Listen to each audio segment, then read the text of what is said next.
ئەو بە خەونێکی گەورەوە کوردی ناسی و هەر بەو خەونەشەوە خزمەتی کورد و جیهان دەکات. دکتۆر تیسۆ دەبێتە پردی پەیوەندی نێوان کورد و فەڕەنسا و جیهان. پزیشکێکی فەڕەنسی لە ساڵانی هێشتاکانەوە خۆی دەکات بەناو شۆڕش و نەهامەتیەکانی ڕۆژهەڵاتی ناوەڕاستدا و هەل لە سەرەتاوە دەبێتە دۆستێکی نزیکی کورد و لە نزیکەوە دەبێتە هاوڕێی تێکۆشەر دکتۆر عەبدوڕەحمان قاسملۆ.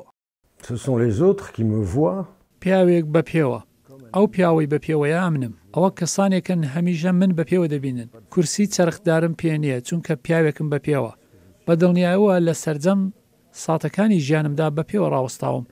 شەڕم کردووە هەرگیز چەکم بەکار نێناوە بەڵام شەڕم بۆ ئایدیاکانم کردووە.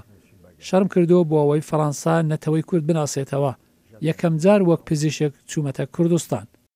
ئەو هاوڕێیەتی قاسملۆ تەواوی ژیانی دەگۆڕێت.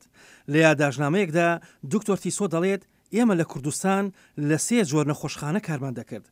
ژێرزەمینەکان بۆ ئەوەی دوور بین لە بردومانی فڕۆکە جەنگیەکانی بەغدا و تاران لەسەر ڕێگەی مەهاباد بوو. هاوکات نەخۆشخانە نهێنیەکان و نەخۆشخانەی فەرمی. ناسینی من و دکتۆر قاسملوو لە دایکبوونێک بوو لەبەرەوەی لە دایکبوونی کورد بوو.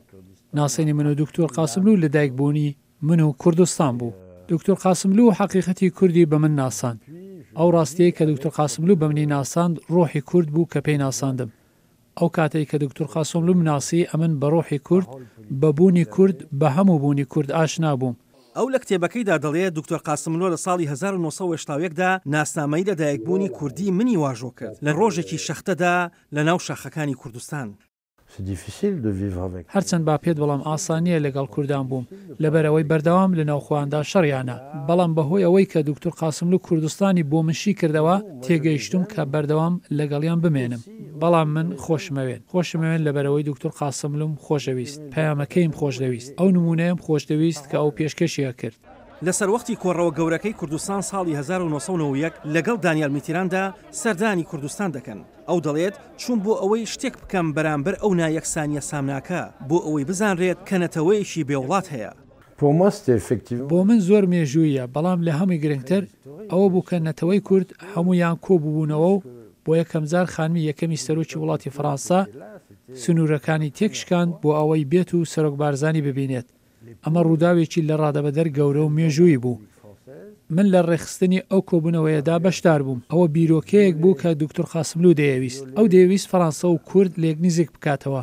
جوانترین هەڵوێست بوو کاتێ دانیێل میتران هات و ویستی لەگەڵ کورد ئاشنا بێت چونکە دەیویست کورد بناسێت. لەو ساتە وەختەدا کورد لە دۆخێکی خراپدا بوو. لە ئاپریلی 1991 ڕێک دوای کۆڕەوەکە. لە ساڵی 1991 تا 1993 لە وەزارەتی کاروباری دەرەوەی فەڕەنسا دەست بەکار بووە. دەیزانی کارێکی قورسە بەڵام بەرپرسیارەتێکی پڕجۆش و خۆش بووبووی. دواتریش لە کۆسۆڤۆ و لە کابوڵ و دوایمینیان لە هەولێر دەبێتە باڵێزی فەڕەنسا. بەڵام لە ڕاستیدا کاتی ئەم کتێبەم نووسی هەستم بەو پیاوە کرد کە بە پێوە وەستاوە و هەمیشە لە ژیانمدا بوونی هەبووە. لە هایتی تووشی ڕووداوێک بووم و پشتم شکا. بوومە کەمەندام و کەوتمە سەر کورسی چرخدار. بەڵام ئەوە هیچ ڕێگرێک بۆ من نییە. من بەردەوام پیاوێکم بە پێوە. پیاوێک هەمیشە بە پێوە وەک جەنگاوەری ڕووناکی دژ بە تاریکی و کوشتن خۆی و هەکبەکەی دێ بە دێخۆبەخشانە خزمەتی پێشمەرگە و خەڵک دەکات و هەواڵی نەهامەتی ڕاستەقینەکانی کورد و شۆڕش و ڕۆژەڵاتی ناوەڕاست دەگەیەنێتە دنیا. دامەزرێنەری پزیشکانی بێسنوور و وەزیری پێشووی کاروباری دەروی فەڕەنسا بێرنار کۆشنەر بۆ دکتۆر تیسۆی نووسیوە ئێمە چارەسەریان دەکەین و بەهانایانەوە دەچین بەڵام بەداخەوە ئەوان دەیان کوژن. ئاسۆ جەبار دەنگی ئەمریکا پاریس.